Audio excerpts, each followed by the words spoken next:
Hi guys and welcome back po sa Tarot Page Philippines. So sa video na to, gawin po natin ang weekly horoscope para po sa may mga sun, moon at rising sign na Taurus. Nalimutan ko. So kung bago kayo sa channel, please click the subscribe button, bell notification and give this video a like na rin. This is for October 28. Tama ba ako? Ayan, October 28 hanggang November 3. So, kung hindi nyo po alam kung ano po yung sun, moon, at rising signs nyo, kasi importante to. Magagamit natin to in the very near future. At sa dulo po ng video, may link po tayo para dito. At ngayon po, meron na po tayong tinatawag na extended readings. This is available po sa mga members kung saan mas malalim na at medyo predictive na po yung mga readings natin. So, to access that, at yung iba pang mga perks po nun, you just need po, kailangan nyo lang po i-click yung join button sa baba para mapanood nyo po yung ating extended reading, which is may link din po sa dulo ng, may link din po available sa dulo ng video. So, for private readings and spell works po, pwede nyo po ako i-message sa personal Facebook ko, yung link nasa description. For donations, you can send it via GCash or Maya, or you can, numbers in the bottom of the screen, or pwede mong gamitin yung thanks button sa baba. Okidoki, so let's check. How are you, my dear Taurus? So meron tayong Two of Cups and Regeneration. Now, ang 2 kasi, number 2 ng balance, number 2 ng partnership. While si and then Cups, symbol siya ng water, so about the emotions in the heart. Alam mo yung, tapos meron tayong Regeneration. Are you sure na pipiliin mo na maging happy kung nasan ka, pero wala kang nakikitang progress sa sarili mo? Kasi ganito siya, if isang bagay o isang tao masaya ka doon pero kumbaga pinipigil ka naman niya para umangat ka, then there must be something wrong doon sa pinanghahalagahan mo. Kasi naka-reverse ang regeneration mo eh. Regeneration is about yung kumbaga healing din to eh, growth. Parang yung point na parang yung butik eh, 'di ba? Kapag naputol yung buntot nila, tutubo ulit to. Yun yung regeneration. So, andito yung point na sinasabi din ng card sa'yo, china-challenge niya yung nararamdaman mo. Okay naman ako to, happy. Alam mo yung may mga linyahan kasi na love will keep, may kata yan, love will keep us alive. When we're hungry, love will keep us alive. At some point, hindi na siya tama eh. Kaya parang napanood ko yun, sabi niya, I love you. Tapos sabi nung sumagot siya, I love you too. I love you more. Tapos gutom na ako. Ako din. Kung mag-alala, love will keep us alive. Yes, that's why I love you. Very ironic. Love is not just, sabi nga nila, love is not just an impulse. Hindi lang siya pakiramdam, hindi lang siya nararamdaman, hindi lang siya salita. It is also a form of action. And it also, ang love nag-deliver din siya ng positive and good results sa atin. So ito yung gustong ipaalala sa'yo ng cards na challenge yung deep inside you eh. Yes, may value ito. Sabi natin tao na lang may value. Pero ano yung asaan yung tinatawag nating return of investment? Kumaga, ano yung balik sa'yo? Natutulungan ka ba niya para maging better person? Natutulungan ka ba niya para mag-expand yung finances mo? Natutulungan ka ba niya para maging better ang buhay mo? Hindi sa nagkahihingi ka ng kapalit, Taurus. Pero andun tayo sa mundo kasi, nabubuhay tayo sa mundo, na kung saan we are giving and we're also taking.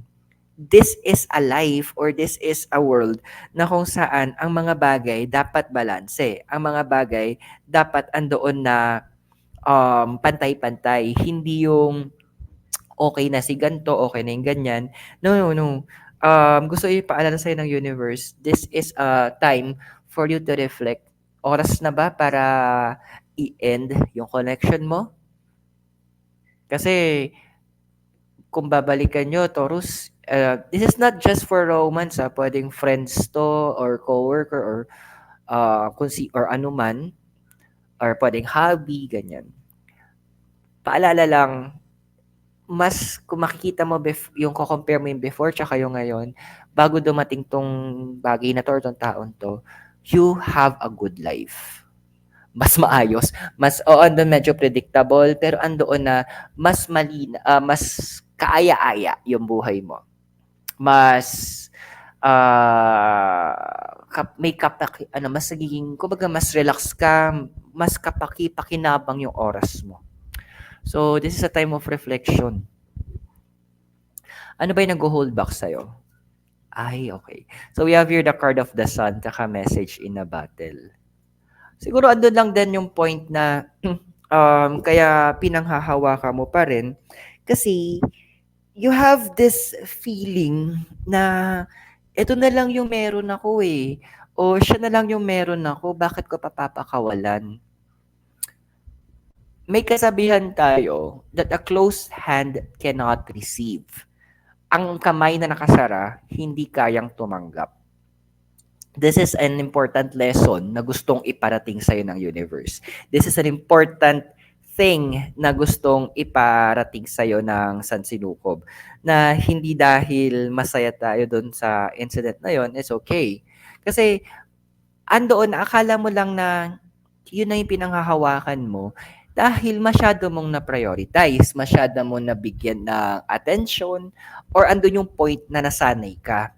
But the message in the battle is also saying na ang dami ng pinakitang sayong signs ang universe.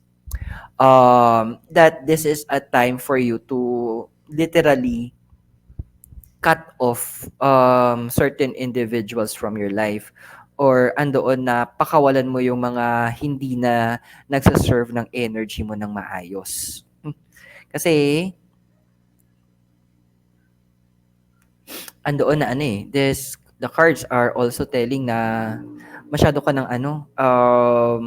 masyado na maraming give up si bakla, masyado ka na maraming na let go, masyado ka na madaming binitawan. Now, yung mga binitawan mo to para doon sa incident na to or sa individual na to or sa group of people na to, walang magandang na idudulot sa'yo. So, it will be a sacrifice that you will need to do. Mahirap siya. Hindi ko sasabing madali It will be hard. Pero, andoon yung sinasabi ng universe, it is also necessary. Kailangan. Kasi ikaw ang nagsasuffer eh. Ikaw yung nawawalan. Parang ganito siya. Pinaka-best example na isip ko. Isipin mo yung, sorry kung may matatamaan ako isipin mo yung parang cancer. That nasanay tayo na may ganon o yung tao nasanay yung ganon.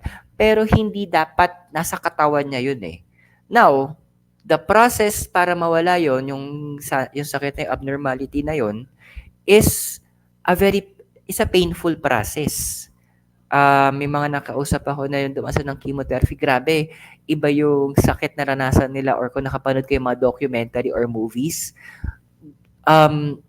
yung sa mga movies, wala pa sa kalingkingan yun eh. Kapag nakita mo talaga na paano sila lumalaban, yung sufferings nila, masakit. Pero kailangan eh. And then kapag natanggal yun, pwede na sila mag-start over again.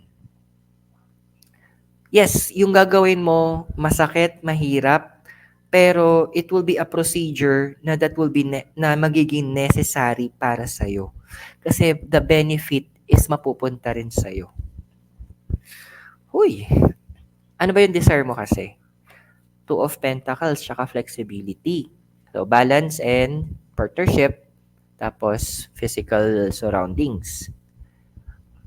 Yes, may mga naging decisions ka in the past na naging maganda, naging maayos naman yung ending or nagbibigay sa'yo ng magandang nagdulo sa'yo ng magandang mga bagay. However, and ito sa however ngunit, ang pinapakita dito ng cards is that andoon na you need to set things into balance.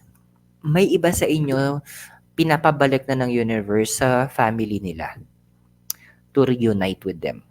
Yung iba bumalik na eh. Now, pag sinabi nating family, hindi lang naman ito yung mga kadugo. Pwedeng ito yung mga tao na pinapahalagahan natin bilang pamilya, mga tao na binigyan natin ng puwang sa ating buhay. So sila yung mga yon. So the cards are actually yung desire mo, medyo hindi siya fully ibibigay sa'yo. Kasi ang gusto mo independence eh. Para ma-balance mo yung sarili mo or magawa mo yung mga nais mo or andoon na you can do what you need to do para sa sarili mo.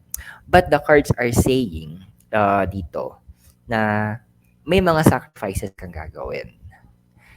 Sometimes in balancing, talagang may mga kailangan kang putulin. 'Di ba pag nakita na kayo ng mga makalumang timbang, yung may ganon, yung nagle-left, yung parang libra, yung scale.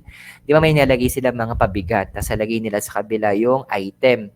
So, kita mo pa, pag hindi pantay, mas mabigat yun dito, binabawasan para magpantay. Ganon yung gustong ipahiwatig sa'yo ng universe na may mga talagang literal na kailangan i-let go, kailangan bitawan, kailangan i-sacrifice for you to be able to gain that balance in your life. And sorry may mga kailangan ka din i-sacrifice sa end mo kasi nga a close hand cannot receive. So malamang sa malamang ito, yung bibitawan mo, it's connections na meron ka na hindi na nagdadala ng positive energy. It may bring you happiness, but it does not bring you joy. Magkaiba yon. Tingnan natin kung ano yung foundation mo. So the foundation we have here para sa'yo is the star and also round and round. Okay, si Star kasi it's about ano to eh. It talks about direction. It also provides us light in the darkness. Yung mga goals natin sa life,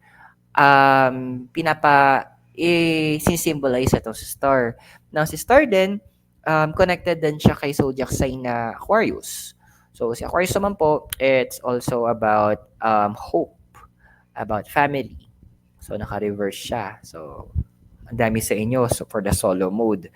Ang dami sa inyo na sarili nyo yung mas mostly inaasikaso nyo or iniisip nyo. Tapos, round and round. So, it's a pattern.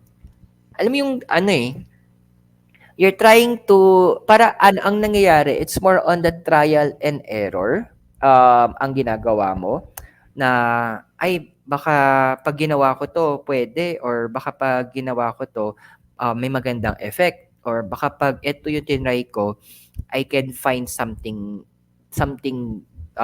nice or something that I can work with. Pero minsan, yung sa trial and error natin, oo, may mga nahahanap tayo na, okay, it's working for me. Tapos, reserve na natin, then trial and error sa ibang mga bagay. Ang problema lang kasi, nasasayang yung oras mo. The star is advising, ano ba yung talagang end goals mo? Medyo balikan natin siya. Ano ba yung original na yung bucket list mo? Ano ba yung long-term na vision mo para sa sarili mo? Ano yung gusto mo ma-achieve? That kahit mag-isa ka nun, nung pinaplano mo siya, alam mo yun yung gusto mo. So this is the time, ito na yung moment that the universe needs. Kailangan ng universe, bumalik ka dun. At yun yung doon ka magbigay ng focus, doon ka magsimula, doon mo bigyan ng yung attention mo. Kasi what we are looking at here is you being in the process na na nawawala ka. Parang ngayon, ang nangyayari, mga suntok sa buwan yung mga ginagawa mo. Parang trial and error. Go back doon sa original plan. go back to the process na lumihis ka from the universe. Ano ba nangyari? Bakit sa past mo? Ba't ganun? So, two of wands, tsaka the tribe. So, balance, partnership, tapos passion. So, we have here the tribe, which is about the family as well. Okay, so, paano ba natin ipuput into a nice words to? So, in the past kasi andoon ng, siguro, ang gagamitin kong term dito is andoon na masyado mong ininvest sa ibang tao yung sarili mo. Kaya siguro, mostly feeling ko pinapabalikan, yung kanina yung sa family, pinapabalikan ito sa mga blood relatives mo eh. O doon sa doon sa tao na tinuring mo, nagpalaki sa'yo, or tinuring mo na pamilya mo talaga. Kasi what the cards are showing me here is that, yung mga pinili mong you made wrong decisions in choosing the wrong people sa life mo. So, ang nangyari, instead na napabuti ka, ayun, ikaw yung na-drain. And what I'm also seeing here with the card of the tribe, may mga okay na eh, na parang okay na sila as your family. Kaso nga lang, siguro, kasi ito kasi ang family eh. This is my take ha. Pag sa family, hindi sila takot na sabihan ka pag mali ka.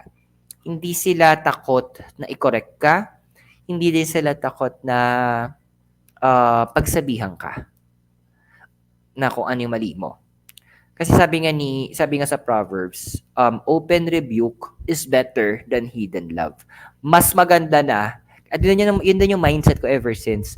Mas gusto ko na kung may mali akong ginagawa, na yung mga taong pinapahalagahan ko, is sabihin na sa akin ng diretso. Masaktan ako kung masaktan, pero I believe that is a way to express true love.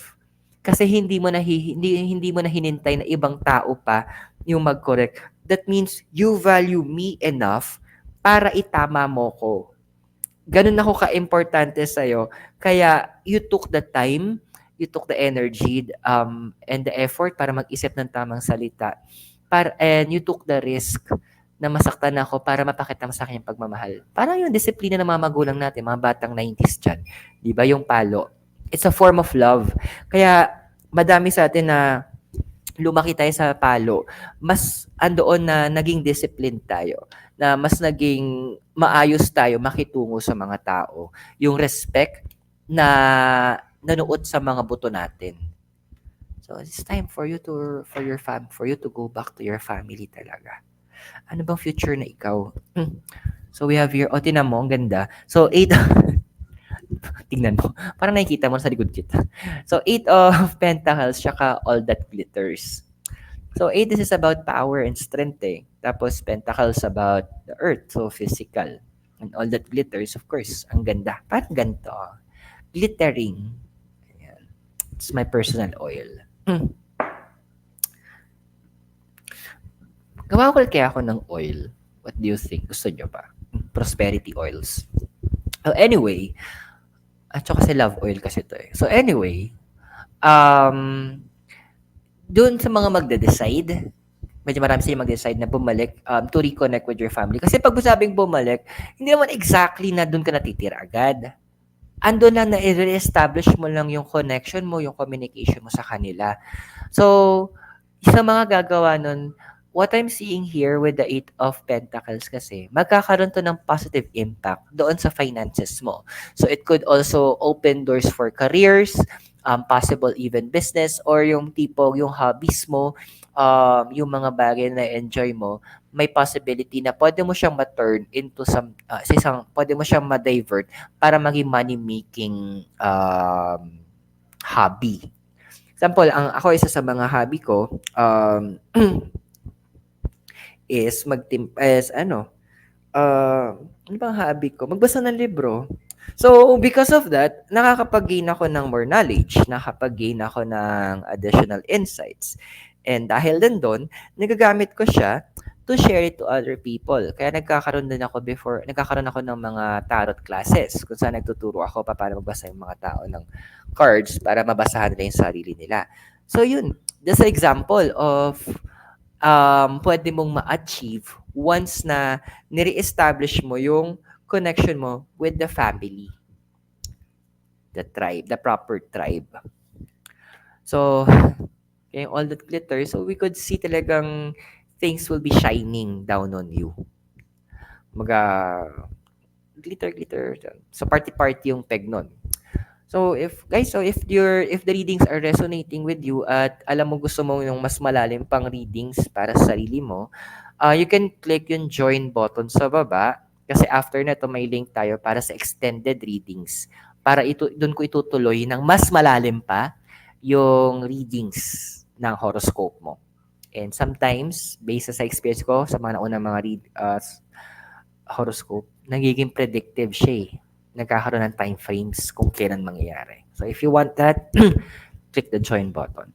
So tuloy natin yung readings mo for your physical and emotion environment, your hopes and fears, future, and the message of the deities.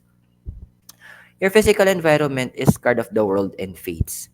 Dude, ito yung masasabi ko. Sabi doon sa isang movie na napanood ko, kung alam niyo yung movie na Aeon Flux, sabi niya, the future is a flux. Ang future nagbabago. Pwedeng ito yung nakikita natin ngayon. Ngunit, every time nagagawa tayo ng desisyon, every time nagagawa tayo ng action, every time na magsasalita tayo, nag-alter ang universe. So what I'm seeing here in the physical environment is that a lot of you andoon na hindi na kayo nakakaramdam ng safe kayo kung nasaan kayo, may it be in work or sa tinitirahan nyo, hindi na kayo nakakaramdam na nakakahinga kayo, parang pakiramdam nyo suffocating, parang pakiramdam nyo na hanggang hindi na nabibigyan kayo ng opportunity for growth. Alam mo, hindi yan tinadhana. Sabi nga ni Jesus I think sa Gospel according to John yon. Sabi niya doon, the thief comes to steal, kill, and destroy. But, sabi niya, but I have come to give you life that you may live it to the full. Dumating ako, ang magnanakaw, andyan para magnakaw, pumatay at maminsala. Pero andito ako para bigyan ka ng buhay at para andoon na mabuhay mo siya and live it to the fullness. Parang ma-enjoy mo yung buhay mo. Hindi ko alam yung Tagalog, sorry na. So, yun yung gustong ipaalala sa'yo ng universe. That yes, you might not want kung nasaan ka ngayon, pero hindi ibig sabihin nun, dyan ka na. Make necessary changes. There will be sacrifices na gagawin ka, and yun yung mga bibitawan mo na kailangan mo nang i-let go dahil nga, excess baggage na sila sa buhay mo. Hindi na sila nakakatulong. Ano ka na sa point na nagiging pabigat na sila. And that is something that is not needed sa buhay mo. Kaya iba sa inyo may mga nawalan, yung mga nakita ko dito, may mga iba sa inyo previously, maybe this year lang, may mga nawalan ng gamit, nasiraan ng gamit. It's because those are the things na medyo kailangan mo ng bitawan. Kasi it's holding you back. It is a brand new start na ibibigay sa'yo ng universe eh. Tingnan natin ano yung emotional environment mo. So, King of Wands, tsaka Come to the Edge. So, si King, older male energy. Tapos, double fire pa to kasi Wands. So, passions. Tapos, Come to the Edge. Literal, ang dami sa inyo. Andoon na sa rurok. Andoon na sa point na kumbaga sa yung Phantom of the Opera, yung kasi pwedeng kantahin, yung point of no return, yung basta yung lyrics niya, pass of the point of no return. Ay, buta ko tuloy yung lyrics. Basta search nyo na lang mamaya yung kanta, Point of No Return, Phantom of the Opera. Parang andun na kayo sa punto, para sa black hole, yung tinatawag na event horizon. Yun na yung pinaka-edge, pinaka-boundary na kapag nilagpasan mo na yon, no escape na. Your emotions is andoon na sa level na medyo papunta na sa no escape, papunta na sa level na papunta na sa giving up eh. And we don't want that to happen. Ayaw natin umabot sa ganong punto. Hindi natin gusto na mapunta ka sa ganoong klaseng situation. Kasi ang kasunod nun, burnout. Ang kasunod nun, yung kumbaga magkakaroon ka ng um, tawag dito. Magkakaroon ka ng emotional void. Ang hirap po nan. And yung drive, yung inspiration, yun yung mga nagpo-push sa'tin, madi-diminish siya eh, lalamunin. Yun yung iniiwasan natin. Yun yung gustong iwasan ng universe para sa'yo. Doon ka pilit inilalayo ng universe. Doon ka pilit tinatanggal ng universe na kumbaga, eto yung kalsada, may doon eh, may landslide. The universe is giving a sign na parang Taurus, mag-detour ka. You're not on the right track. May nakahambalang dyan.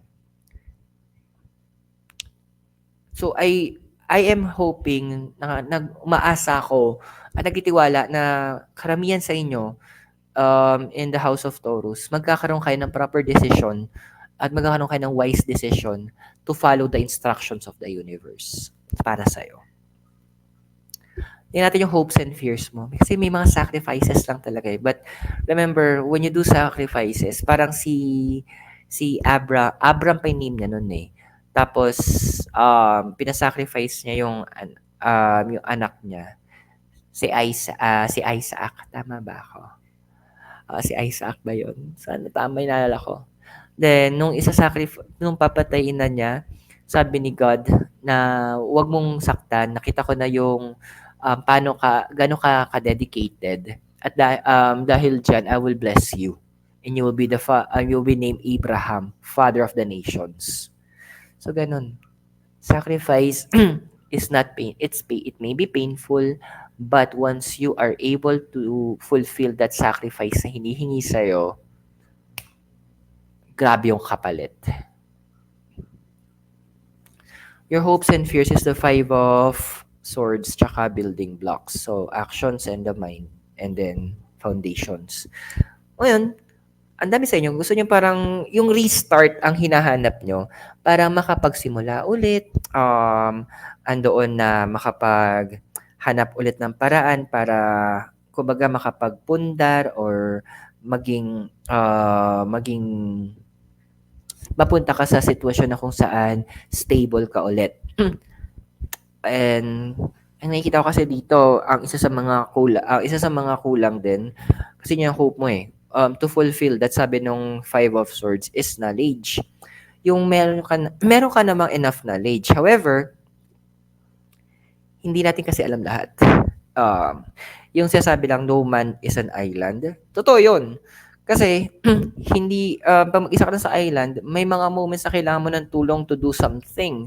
May mga knowledge ka. Yung knowledge mo will not be sufficient enough. Unless na nag-training ka talaga, maging marine siguro, ganyan. Or sundalo. So, the survival skills are very high. Pero kung as an individual, sa normal individual ka, Taurus, may hirapan ka mag-survive. That's why you need to start networking with the right people. Yung mga alam mong knowledgeable, and besides sa knowledgeable when you say kasi building blocks, foundation, huwag ka lang tumingin dahil maraming alam tong taong to. Huwag kang tumingin dahil marunong lang siya. Tignan mo din yung attitude. Paano ba siya makitungo sa mga tao? Tignan mo din yung behavior. Paano yung acto niya, yung choice of words niya. Tignan mo din yung part ng connection niya with his or her family. Kasi marami akong kilala, marami akong nakita, very knowledgeable, pero yung foundations nila in terms of attitude and behavior hindi maganda. Ang ending naging delulu sila. Napuno sila ng pride. Pumasok sa utak talaga nila na sila'y magaling, sila lang yung pinagpala, sila yung pinili. Diyos ko, naloka talaga ako dun. So, foundation is a very important thing. Yung tinatawag na shadow works. It's something na kailangan mo mag-invest din for you to be able ma-fulfill yung hope na hinihiling mo. Now, let's check yung future mo. So, meron tayo dito, it's judgment and never-ending story. Siguro, kung bigyan ng percentage, almost half, almost 50% sa inyo, bibitawan nyo yung mga tao na to. Later, check natin sa extended reading kung sino ba tong mga tao to. Para may clue ka. So, the judgment, well, with the card, nung sabi ng Envern story, with the card of judgment din, kasi pinapakita dito na mga iba sa inyo magre-return sa past para to fix some things. Kasi magkakaroon kayo ng may mga certain realizations kayong matatanggap, baga magkakaroon kayo ng mga eye-opener as you do the sacrifice na hinihingi ng universe. And yung mga eye-opener na to is yun yung babalik sa inyo papunta sa past. And this old connections will help para ma-fix yung future. Remember, sa pagtatayo ng building, the foundation should be solid para matayog yung building. So lastly, what is the message of the deities? So we have here is the card of the moon, emotion, instinct, and a wish to protect. Mo, at the bottom line din kasi dito, na-sacrifice mo madalas yung inner peace mo. Na-sacrifice mo na yung inner self mo. So si card of the moon, the moon is the brightest celestial object sa gabi, and may power siya to block out then yung light ng sun through a solar eclipse. It's also advising, Taurus, balikan mo naman na yung sarili mo. Go, kumbaga, isacrifice mo yung mga hawak mo to protect yung ikaw, to protect that inner you, yung vulnerable, yung nasasaktan, yung bigay ng bigay, tas halos kakarampot lang yung natatanggap. That is one of the benefits o blessings na ibibigay ng universe sa'yo once the sacrifice is done. So I hope nakatulong yung readings sa'yo, at tandaan, yung mga readings natin, they are for guidance purposes. Use your free will wisely. So kung bago ka sa channel, please click the subscribe button, bell notification, and give this video a like. At kung nais nyo po, nagpo-pull na ako ng card for the extended reading. Kung nais nyo pong malaman kung ano po yung readings natin for the extended readings po, just click the join button sa baba para magkaroon ka ng full access. And for those po na kailangan ng schedule for private reading or spellworks, message me in my Facebook. The link is in the description below. And para sa mga gusto pong mag-support pa, you can click on the thanks button and or send donation via GCash or Maya, numbers in the bottom of the screen. Taurus, maraming salamat sa iyo. God bless, Namaste, Hare Krishna, and blessed be. At naway magkita tayo very soon. Mula po dito sa Latrinad Benguet, kasama po ang Tulog na Mikay Noodles. You have a great day, keep safe, and I'll see you sa extended readings. Bye for now.